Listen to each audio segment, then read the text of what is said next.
Dictation शुरू होगी 5 second में। स्टार्ट।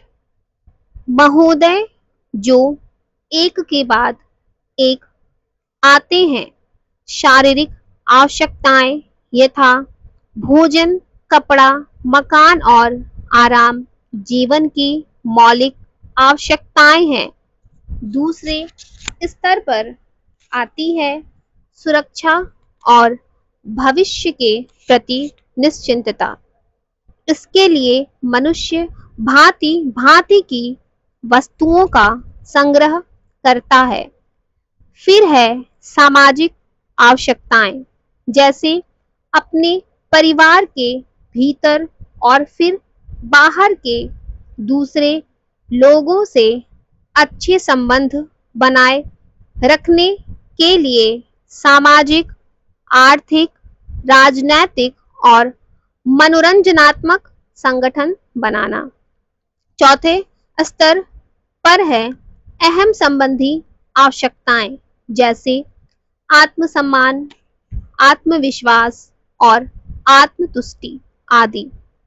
आत्म परितोष अर्थात उन्नति, विकास और ख्याति प्राप्ति की क्षमताओं को साकार करना। व्यक्ति की अंतिम और उच्चतम अपेक्षाएं हैं। इन आवश्यकताओं की पूर्ति के लिए मनुष्य अपने आसपास उपलब्ध पर्यावरण का दोहन करता है। जल, थल, वायु ही नहीं, पेड़ पौधों, पशु पक्षी, जीव जंतुओं तक का उपयोग करता है। सभी शक्तियों का, यहाँ तक कि सबल व्यक्ति अपने से निर्बल व्यक्तियों तक का दोहन करता है, जो शोषण की सीमा तक पहुंच जाता है। इसके लिए भांति भांति की तकनीकें खोजी और अपनाई जाती हैं। प्रौद्योगिकी ने मनुष्य को भांति भांति की आवश्यकता की वस्तुएं अभूतपूर्व प्रचुरता से देकर संतुष्ट किया है और आवश्यकता की सीमा रेखा भी खिसकाई है। विलासिता और सजावट की ऐसी सामग्री भी दी है जो अब बहुत कुछ आवश्यकताओं में गिनी जाने लगी है। स्वचल वाहन, दूरदर्शन, धुलाई मशीन, सफाई मशीन, सिलाई मशीन, स्टोव, चूल्हे, मिक्सी, फ्रिज आदि आदि अब बहुत से लोगों के लिए अनिवार्य आवश्यकता की कोटि में आ गई है। तकनीकी और औद्योगिकी से यह सब संभव हुआ है, किंतु एक ऐसा अल्प वर्ग भी है जिसके लिए विलासिता आवश्यकता की कोटि में आ चुकी है। विज्ञान की जन समुदाय के लिए तो मौलिक न्यूनतम आवश्यकताएं भी विलासिता ही बनी हुई हैं।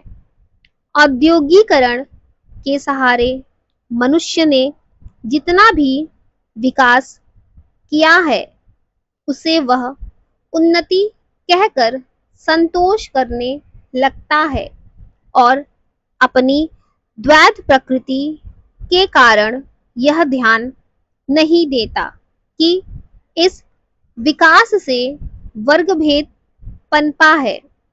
अमीरी गरीबी के बीच की खाई चौड़ी हुई है।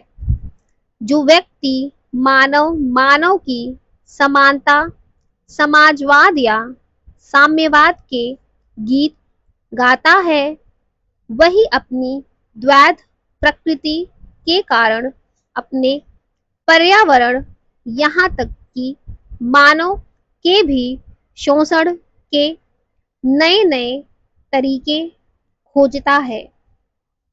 यह शोषण बलात्कार की सीमा तक पहुंच गया है।